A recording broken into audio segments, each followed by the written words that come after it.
معزز علماء کرامو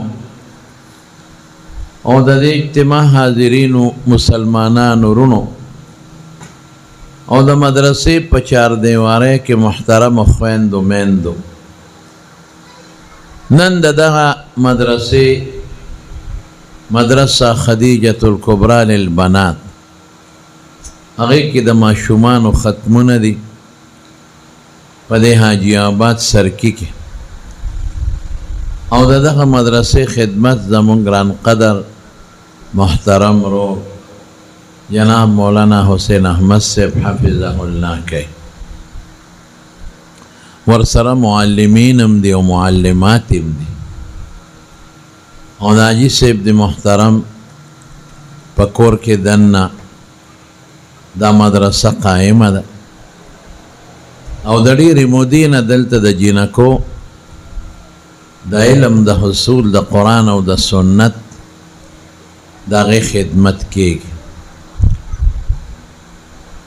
الله دې د ګران قدر محترم مولانا حسین احمد صاحب د هغه د والدینو د هغه د ترونو د هغه د رونو د هغه د کور چې څومره زنانه دي او د سره په دې مدرسې خدمت کې ملاتړي کوي الله یې د ټولو د خیر او برکت او د عافیت جون نصیب کړي زمانونو د دین مدرسې دا بنیادی د دین د خدمت کارخانې دی ګوره او د خدای ډېر لوی فضل او ډېر لوی کرم دی چې الله د دې دین د خدمت موقع د علماء له ورکړی دا علماء کرام لګیا دي او د دې امت د اسلام په فکر کې دي او په کوشش کې دي د دې د عقیدو د دې د اعمالو د دې د اخلاقو خدمت کوي قسم دې هر کال په زرګونو نه په لکونو هلکان او جینکې د قرآن د ناظرې نه د حفظ نه د علومو نه د تفسیر نه د فارغي هر کال هر جمعات کې چینی تقریبا د ناظرې درسونه او زمونږ د علما لګیا دي خلکو ته قرآن شریف ښایي د حفظ درسونه دي بېشمېره هلکان او جینکې حافظان شو ماښام ماسخوتن په جوماتونو کې د قرآن شریف د تفسیر درسونه دي بېشمېره خلکو ته د قرآن شریف معنی او ترجمه ښودلی شو د علم مدرسې او د بناتو مدرسې پخوا دا چې څومره بوډیګانې ښځې به وې زنانه به وې هغې له ګورې قرآن شریف سم نه ورته په ناظره قرآن شریف نه ورته ډېرو ښځو یقینو که مونځ به یې ټیک نه وې غلط به یې د دې ح او د ح خواړو فرقونه پکې نه نن د خدای فضل دی زمونږ د عالمانو د برکت نه ډېرې جینکې حافظانو شو ډېرې قاریانې شوې او داسې د قرآن شریف تلاوت کوي د تجوید سره دا ماشومانې جینکې چې دا سړي مغسې نشي کولی په دې سوات کې زما یو شاګرد دی د هغه مدرسه ده هم د هلکانو هم د جینکو نو زه یو ځل بوتلم بیان له چې ما بیان وکړو نو د بیان نه پس ما ته وایي چې یو څو ماشومانې درته راوباسم چې قرآن شریف ته یې واوراو داسې پوټینې ماشومانې 5 سال او 6 سال او 4 سال داسې پوټینې ماشومانې راوستې یاره زه داسې د هغوی هغه نظم و نسق ته او تربیت ته حیران شوم خشته جرابې اچولې ماشومان خو داسې په دې لارو کوڅو کې دغسې خپې پلې منډې وې پوټینې وې که جرابې اچولې او خشته جامې تک سپینې او اسکاپونه په سر دا مخونه ښکارېدل نور وجودونه او داسې په لین راغلې بلکل یو شان سلامونه یې واچول او کېناست داسې چپ چپ او بیا مې ترې تپوسونه وکړل چاته 7 سپارې وړې وې چاته مثلا 12 اسمان او سیر دی خو چاته 12 چاته 6 دا سپاره یاد نو ما ته بیا قرآن شریف کولو که ځای په ځای واورو یاره ته یقین وکړه که هغه ماشومانو کې یو هم خطا شوي او لږ لږ تلاوت د قرآن شریف هغه جنکو پټینو که ماشومانو جنکو پټینو تاسو یقین کوئ داسې تلاوت یې وکړه چې زمونږ عالمان هم هغسې نشي کولی په تجوید د اصولو مطابق دا چې لویږي او قرآن شریف یادوي چې دوی له به خدای څومره پوهه ورکړي بیا راته محتمم صاحب ووی ما ته ما ویل که دا تجوید ورسره زده کوئ که څنګه وی نه زمونږ قانون دا دی چې مونږ قرآن شریف ښایو نو مونږ تجوید د اصولو لاندې ورته ښایو چې کومه ماشومه زمونږ د مدرسې نه فارغه ده هغې ته د تجوید د زده کړې ضرورت نه او داسې قرآن ټیټ ورته ښایو چې هغوی ته د دور هم بیا ضرورت دی حیران شوم اها در کې لګیا ما څومره لویه خواري کوي زمونږ د عالمان دا قاریان دا حافظان ګوټ په ګوټ غریبانان لګیا دي او مدرسې یې جوړې کړې مولانا حسین احمد صاحب دلته تاسو له مدرسه جوړه نو په هغه د دې کلي زور اوسه چې ګنې که مدرسه نه جوړی نو موږ به تا سره غم خادي نه کوو او که نه جوړی نو موږ به دې د کلي نه وباسو د باندې د چا زور دا الله د والد صاحب د حاجي صاحب دی پړه کې خدای واچوله دا بچی علم ته وایست دا خدای را دی پړه کې واچوله او د ده پړه کې خدای واچوله چې د مدرسې خدمت کوم یو عالمه کور وناوله خدای پاک ورکړه او دا د علم خدمت کوي نو فایده چاته ده فایده ستاسو د یوازې جیابات ته نه ده ګیر چاپېره چې څومره علاقه ده د هغې ماشومانو ته فایده ده ستاسو لونو ته فایده ده ستاسو بچو ته د فایده ده ستاسو کورونو ته به د قرآن رڼا در رسیږي او ستاسو بچي به خدای پاک څومره ښکلې فایده خدای امت ته ورسوي زمانونو که یو خوا بربند تهذیب په زور روان دی لغړ تهذیب یقین کوئ زه خو په دې ملک کې یوازې نه په دنیا کې اسلامي او غیر اسلامي ملکونو کې ګرځېدلې تاسو ورشئ پېښور په دې مارکیټونو کې وګرځئ اسلام آباد ته لاړ شئ په دې مارکیټونو کې لاهور کې او کراچۍ کې دننه په دې مارکیټونو کې یقین کوئ زه راته حقیقت ویم چې بعضې داسې مارکیټونه دي کولاو د زناکارو مارکیټونه نه دي د سامان د خرڅولو مارکیټونه دي قسم دی چې مولا سړی او زه او پټکي والا هغې کې په ګرځېدو شرمېږو نشو ګرځېدی پی او ما داسې ځایونه کتلي دي تللی ما ملکونه مې کتلي دي توبې به وباسي خامخا یو سړی چې یو ځای ته دي غیر اختیاري نظر او سترګې یې لګېږي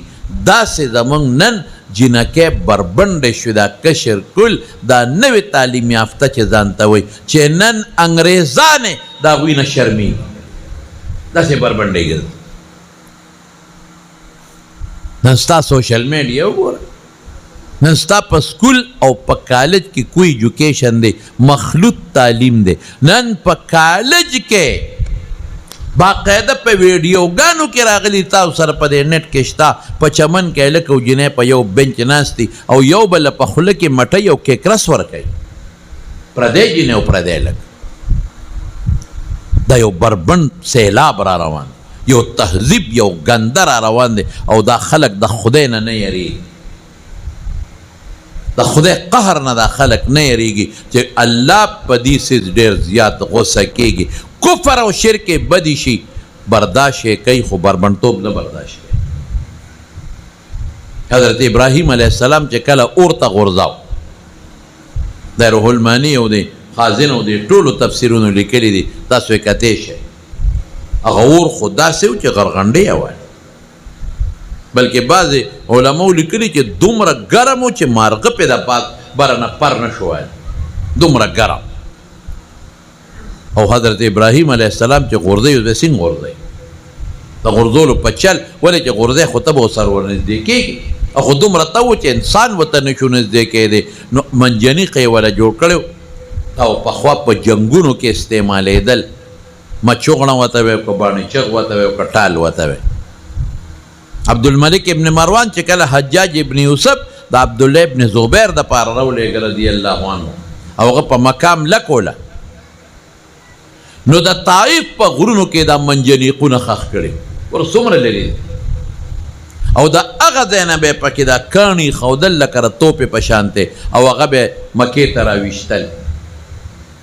او مکې باندې یو بمباریک وله دا یو منجنیق به ورته وي داسې د باڼچخ په شکل کې یا د ټال په شکل کې یو شی به تصویرونه یې زمونږ د بعضې کتابونو کې شته نو هغه به اوچت که نو یو پړی به کولاو که نو اوچت لرې به هغه کاڼې لاړ پرې به وی دقسې ټال یا منجنیق هر څه شی ابراهیم علیه السلام له جوړ که چې دا به مونږ اوچت کو نو پړی به کټ کو یو سایډ ته نو دا دی به اورته وغورځي نو یې ټال نه اوچتی زور لګی نو اوچتی نو شیطان د انسان په شکل راغی د یو تجربه کار انسان په شکل او ورته ودرېده وی زه راته چل ښیم دا نه اوچتی وی دې سره څوک وی ورشه جینکۍ راولی سرتور سر دا دی ودروي جینکۍ راوستې سرتور سر بس خو چې ټال یې اوچت که نو ټال اوچت شو دیکه یې ورکړو ابراهیم علیه السلام د اور میاس ته پرېوته دا ولې د رحمت فرشتې وې دغه ځای کې دا ټال یې کلک نیولی او نه یې پرېښاو او چې کله سرتور سر جینکۍ رالی د رحمت فرشتې لاړې ختم یو ځای کې چې جینۍ سرتوری د خدای رحم ختم نو چې د خدای رحم نیسه چې به راځي د خدای غضب د خدای قهر به راځي موږ نه پوهېږو دا د لغړ سیلاب دا بربنډتوب دا بې ستري د ښځو د زنانو دا الحمدلله دغه دینی مدرسو سره ختم شو ختمیږي به که خیر انشاءالله مونږ مایوسي نه کوو مونږ خوشحاله یو د خدای فضل نن په هغه کورونو کې زه به راته یو مثال درکم ما ته یو زنانه ټلیفون وکړه او زنانه زمونږ د ضلع چارسدې سره تعلق لري اکثر زنانه په دې موبایل د مسلو تپوسونه کوي ما ته وی چې یو خبره ته کومه ما وایم ما ته زیم خو کلی م راته و چې موږ د پلانکي کلي یو د پلانکي اعلان کوي ما ته مولوي صاحب زما لوڼه وې او زما انګین دی ډېر بې ستره به ګرځېدل بورقه پړونې پورې خو به یې خندا کوله بورقه پړونې نو یو نری غوندې تخه ریښه به یې د مرۍ کې واچوله نیمه یو طرف ته او نیمه بل طرف مازدیګر به ووتې سار به ډیوټی له یا کالج سکول ته تلې مازدیګر به ووتې د ملګرو جینکو سره او په مارکیټونو کې او پارکونو کې به یې چکرې لګول او د شپې 11-12 به کور ته راتلې ځان سره به یې برګرې مرګرې قصې راوړې مونږ به سودا وه چې خدای څوک ورته څونه زامنو ته مې ووایي دا ښځې نه شي قابو کولی پلا خاوند ته مې ووایي دا لوڼه دا به څه کېږي وایي ما پورې به ټول ونښتل چې ته په قلار کښېنه دا د نوې زمانې قصې پسې دي ته زړې قصې یادې هغه ختمې شوي دي اوس پرېږده ماشومانې دي جینکۍ دي چې خپل عیش و عشرت کوي او خپل ژوند په خوشحالۍ تېر کړي زړې قصې دي جوړې کړي یا خدا وایي د کلي نه به زمونږ که څوک خپلوان راغله او بورقه به یې په سرویا پړونې واه واه بس دوی به کوټې ته ننوتې او په خندا به هغې پورې خندل دې ته وګوره بورقې ته دا څوک تختی کې بورقه یې په سر کړې دا څوک تختی کې غټ پړونه یې په سر کړې دې خولو کې ځان جب جوب کړی خلک کم خو خطل دوی څه کوي خلک کم ځای ته ورسېدل دوی وایي هغه ښځې پسې یا ترور یا مامي هر څوک چې به یقین کوئ په کوټه کې به خندا او خلط خلط شروع او د هغې په بورقې او د هغې پړونې پورې به یې خنداګانې کوئ داسې ژوند وایي تاسو یقین وکئ چې زمونږ په کور کې مونځ بس چېرته اکا دوکا به ومونځم نو تلاوت هم نو ذکر و اسکار هم نو هېڅ هم نو دقه مازدیګر ده او شاپنګ کوه پیسو هم طبعي وه بې ستري مو وه نه ذکر نه ترجمه خو څه کوې هېڅ هم نو وایي ما به خدای ته جړل چې یا خدای دا به څه کوې او زما خاوند به هم خوله کې دا ته څه کوې زامنو لوڼه ډېره خفه دا خبره ما ته په یو وجه کوله ما ته مولوي صاحب زما چې ټولو کې کشره کمه لور ده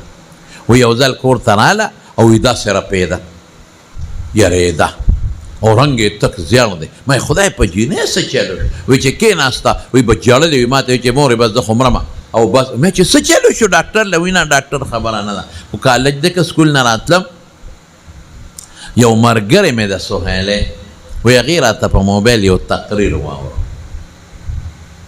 هغه تقریر د پردې متعلق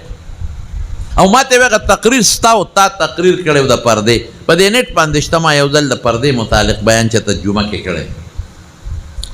بس وی جینۍ یریده چې خو ما یو تقریر واورېد او مورې دا خو موږ ډېر ظلم کوو او دا ښکلی وجود خو موږ له الله راکړی دا شکل خدای راکړی دی دا ولې موږ د خدای دشمني کوو خیر موږ د خدای قهر لار وخت دعوت ورکړو حضرت یوسف علیه السلام چې کله زلیخې ځان سره کوټه کې بند کړ جنندی واله قرآن شریف کې الله فرمایي وغلقت الابواب وقالت هیت لک یو دروازه نه د ډېرې دروازې وې بندې کړې او چابي زلیخې ځان سره کېښود او په پالک کېناسته او ښې ځان خشته کړی او ښکلې ښځه م وه تاریخ لیکي دومره یې ځان ډولې کړي دي دومره چې مطلب یې دا و چې دا یوسف علیه السلام ما ته میلان وکړي او دی ما ته وګوري او زه دا ګناه ترې وکړم مې نه وپې وقالت هیت لک راځه او د اول ورته څه وایي دا هم تفسیرونو کې شته یوسفه سترګې یې ډېرې خشته نه دي او ورته نه ګوري وایي د ټولو نه مخکې به دا سترګې پټېږي یوسف دا لاسونه او دا خپې دې ډېرې ښکلې نه دي دا مخ دې څومره خشته دی او واقعي رسول الله مبارک فرمایي چې یوسف علیه السلام مې ولید بره په اسمانونو کې الله د ټول مخلوق او د انسانیت نیم حسن ورکړی یوسف په ډېر ښکلی وجود دی نه دی وی د ټولو نه مخکې به قبر کې دا خوري ته انسان نه وې ولې نه ما ته نه ګورې وې نه نن خود اخلاصی نشتا نن خود پریدم نه نن خدا چابیان ما سره دی دغه کوټه دا تاو زیو غلام نن خود پری خودل نشتا راځه ما سره دا ګناه وکړه دا څه وایي انه ربي احسن مثوای انه لا یفلح الظالمون مالا الله دا ښکلی شکل او د هغې په برکت دا ټیکانه راکړی دا چې نن د بادشاه محل کې یم زه او ته را سره مینه کې او بادشاه کوي دا د چا د برکت نه د الله د برکت نه په څه په دې ښکلي شکل نو زه خدای خفه کړم انه لا یفلح الظالمون چې څوک ظلم کوي کامیابیږي نه اتبی دا خشته شکل خدای راکړه نو دا خدای په دشمنۍ کې استعمال کړم دا ښکلې سترګې خدای راکړې نو په ګناه کې استعمال کړم دا ښکلې لاسونه خپې الله راکړل نو ګناه کې استعمال کړم د خدای دشمني وکړم زما قسم په خدای ګورې وروڼو خویندو ته میم تاسو ته میم قسم دی که څوک د خدای د یو ماشي مقابله کولی شي نن ډینګي ماشه دی ډینګي ماشه دی ولا نومې ښودلې ډینګي ماشي نن په ټوله دنیا کې د ډینګي ماشي علاج نشته دا سپینه وینه ختمی څه دي ورسره طاقت دارو ورکوي چې دا سپینه وینه زیاته شي د تبې دپاره پیناډال وغیره ګولی ورکوي نن په ټوله دنیا کې داسې شی راونوته او نه علاج شته نه داسې څیز شته چې هغه د ډینګي وایرس په وینه کې ختم نشته د یو ماشي د وایرس علاج چاله نن نه ورځي په خدای که آدمانو کتابونه لیکلي دي چې نمرود پسې یو ماشي په دې سپیمه کې وردننه شو او یې دننه یې پر کول نو یو تفسیر کې مې چې د پخوا لیدلی وایي ماشي لا پخپه ګوډو مې ځکه تا ولې اکسریس دی ورسره ګوډو د ګوډوالي پته چاته لګي خیر مونږ په مفسرینو رد نه کوو دا ډېر لوی خلک تېر شوی د هغه مقصد دا و چې یو ناقص الخلقت ماشي د لاسه هغه بادشاه چې د خدایۍ دعوه کړې وه خدای برباد دی مطلب الله مقابله نه کېږي زما یو د سر رګ کې درته وشلو پوټینې غوندې رګ بیا بېهوشه به پروت بیا به د خولې نه لاړې بېږي معمولی غوندې د زړه کېدلی یو رکوټې غوندې رکټ که هارټ اټیک زه پرې خبره ختم. دا موږ ولې د خدای دشمني کوو؟ نو ما هغه بیان کې لږې سختې خبرې کړې د شریعت په رڼا کې مې کړې. نو هغه جینۍ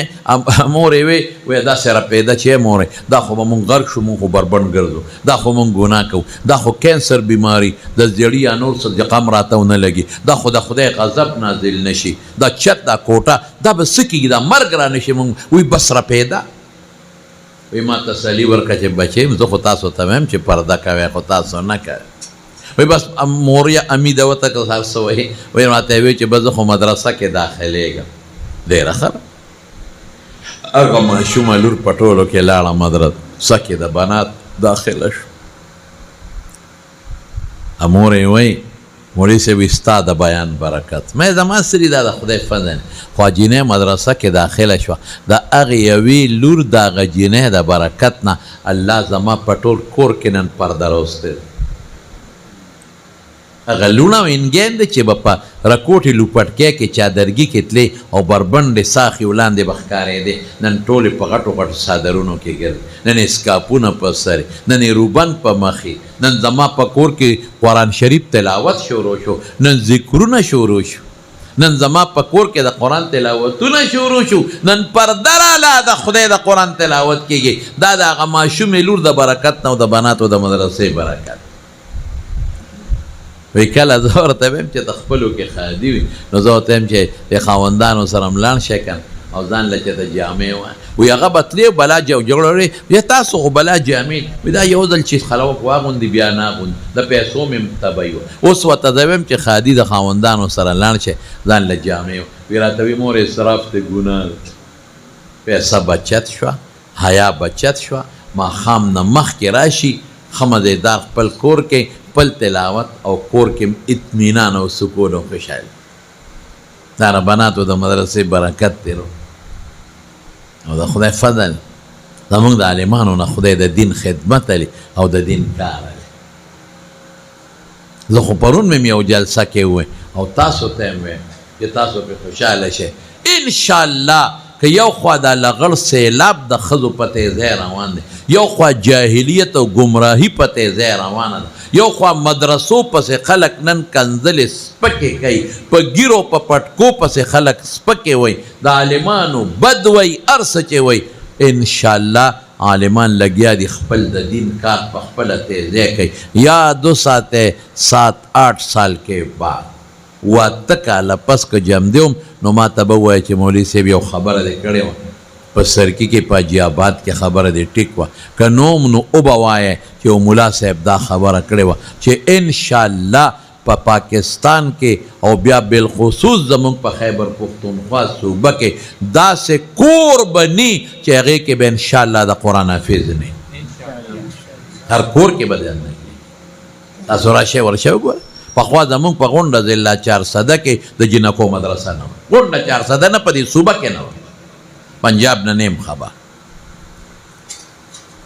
پخوا وښایې ما ته څوک دې وښایي د نن نه مخکنو دور کې ته په ټولو تورنګزو میره کې دې ما ته د قرآن حافظه وښایي. پخوا زمونږ په کلي کې صرف او صرف 2 حافظان، یو د شیخ الحدیث مولانا محمد طاهر حافظ صاحب حفظه الله د هغه والد صاحب و حافظ حبیب الرحمن صاحب د قاسم خیلو د جومات،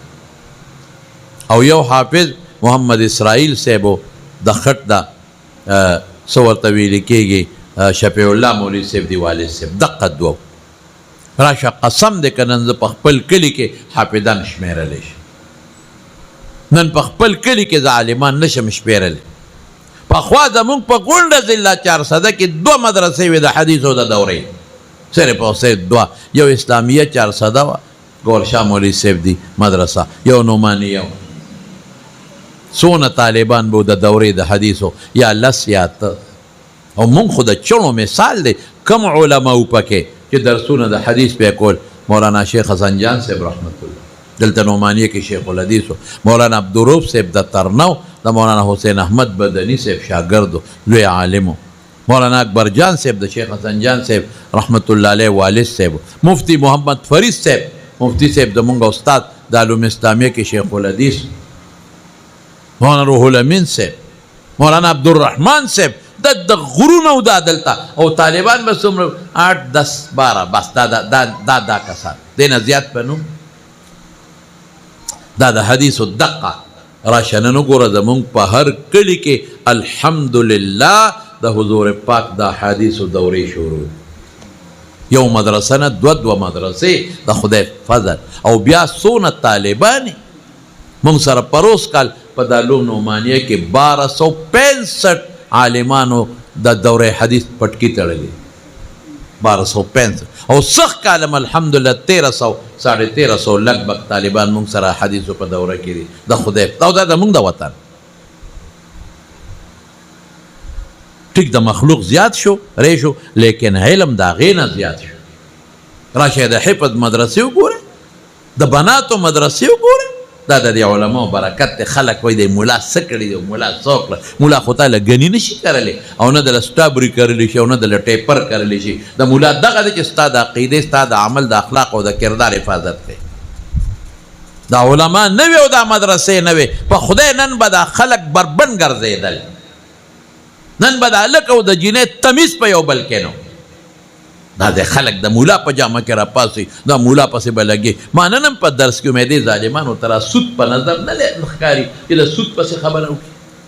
دې ظالمانو مولایانو ته دا چې کوم علماو پسې لګیا دي د اغیارو خبرې کوي، پیسه ولا را روانه ده. دوی ته دا په نظر نه ښکاري چې سودونه دي رد پې وکړي، بربند او لغړې جینکۍ ګرځي د هغې رد وکړي. دا چې په سوداګانو کې خلک ګډې وډې کوي، د دې رد وله نه ورځي. دا په کالجونو او جینکۍ چې مخلوط نښتې دي نو دې پسې رد نه کوي. دا خلک چې د مور او پلار نه بېزاره دي دې باندې رد نه کوي. دا نن چې د طلاقو کومه ریشو ده، اوهو هلکان مفتو کې لګیا د جینکو له طلاقونه شروع دي په لږه لږه خبره. هلته به دوه شریکوالي یو بل سره بروان شي، دا یو به بل ته وایي که تا سره ما بیا شریک کاروبار وکړو په ما د ښځه په 3 طلاقو طلاقي. تا خدای غرق که ښځې له څه زور شو؟ په لاره به روانې چې ته اوښې به په مخه ورشي یا سخر خرابه شي کور ته، وایي ستا هغه پلان کې دله پلار په لاره روانو او ما نه یې مخ واړو. تا خدای غرق که ته مشر یې که مشر ستا هغه اوښې خو ما بس که ته بیا پلار کره لاړې او ورور کره لاړې ته په ما په 3 طلاقو خدای غرق که. خرور سره به جنګو کې خپل رور سره او ښځې ته وایي که تا زما د رور سره بیا لاړې کور دې پرېښود ته په 3 طلاقو طلاق بیا مونږ له راشي یاره چې خولې نه مې خبره وتې ده اوس ورسره څوک مې اوس چې دا خښته روانم په د مازدیګر دې وه د اوسه طلاقي ښځې له زور شو ظالمه. بی پوی نشوم کنه، پوی نشو په ځان به چک لګولی، پوی نشوم نه مستې ښځه تا ته داسې ښکاري لکه د وینځې په شان. موږ ښځو ته ډېر سپک ګورو، خفه کېږئ ما. ظلم به نه کوئ د ښځو سره د زنانو سره، په لږه خبره جنګ به د بل چا سره راشي او ښځې ته به که داسې دی که په 3 طلاقو به طلاق. دا موږ ته اکثر ټیلیفون وکړي یاره جي ما خو دا داسې ویلي دي، ځان نه یادوي یاره یو ملګری دی او داسې ویلي دي یو کس دی. زه یم هغه ما سره میلاو که ذکر طلاقو قسمونه زیات دی چې ځان ته پې کړم. وایي جي ما پرس کا نو مې ښه د اوسه طلاقي ویره سوم تا کې پرته دي که نه خو ځان نه ښی ماله غوسه راځي. زه یم پړه لاس کې ده لور تم لرې که ستا لور سره څوک دا ظلم وکړي خفه کېږې که نه.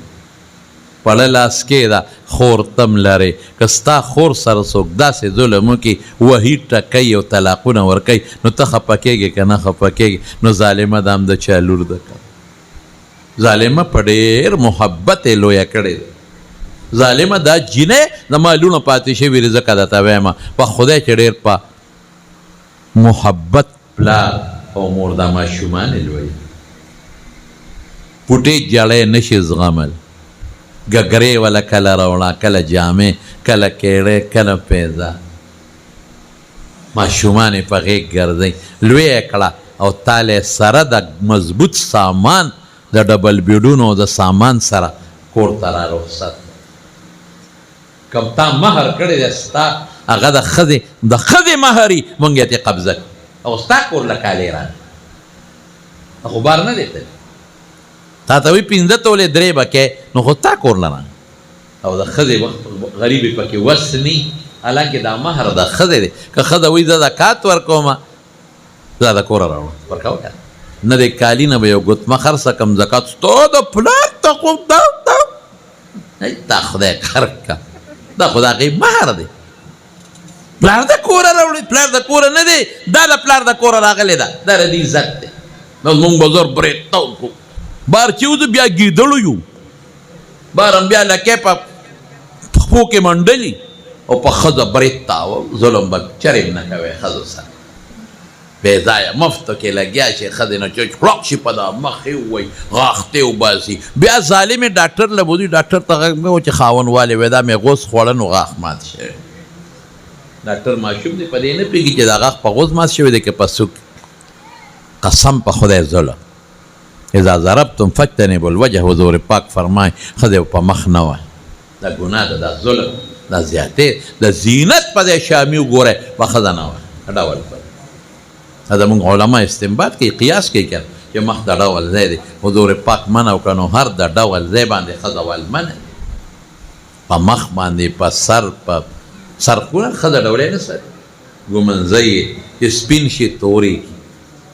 کالي پکې اچي خشته قلیپونه پکې اچي ماشومان جنکۍ سر څونه ښکلې خشته ساتي په دې مری وهل په سینه ګناه دا ښځه ډولې ساتي کله بنده چې امیل پیچي دلته په جامو کار کوي په لاسونو ګوتو به ښځه نه وي لاس ته بنګړي اچوي نکریزې پورې کوي ګوتو کې ګوتمې اچوي په لاندې خپو به نه وي دا هم د ډول ځای نکریزې پورې کوي پازیب پیچي د ډول پازیب نو یو ځل مې په درس کې دا خبره کولې یو طالب چې راوړي په کم ځای ووو ځکه چې په سر او په مری او په سینه او په لاسونو او په ګوتو په خپو ما یې وال خو د خرو کار دی مه واکنه ته خرې څه لتې خو خره ورکوي قرآن شریف کې راغلی خو په هغې م پوه یم واللاتی تخافون نشوزهن فعظوهن د دوو ښځو وال ناشزه ښځه والی شي خو ناشزه څه ته زمونږ په تفسیر کې علما دوه معنی کوي یو هغه ښځه چې خاوند ته رابرغېږي او جوابونه ورکوي واقعي چې خاوند له جواب للرجال علیهن درجه خاوند له جواب ورکول رابرغېدل دا د ښځې جرم دی دا ګناه او یو هغه ښځه چې بې سړیتوبي یعنی هلکانو سره ازادي کوي په دې موبایل داسې زناکاره نی خو لکه ازاده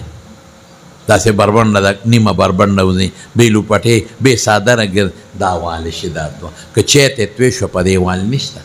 غوړي ته توی شو په دې وال نشته پیالې ګیلاس ته مات شو په دې وال نشته دا خو انسان نه هم غلطي کوي دا قصدا نه ماتی دغه ناشده خو د هغې متعلق هم قرآن شریف کې الله فرمایي عظوهن لومبې به نصیحت کوي او که په نصیحت ښه نه شو نو وضربوهن بیا والی شي خو دوه قسمه وال دي یو تعذیبا یو تادیبا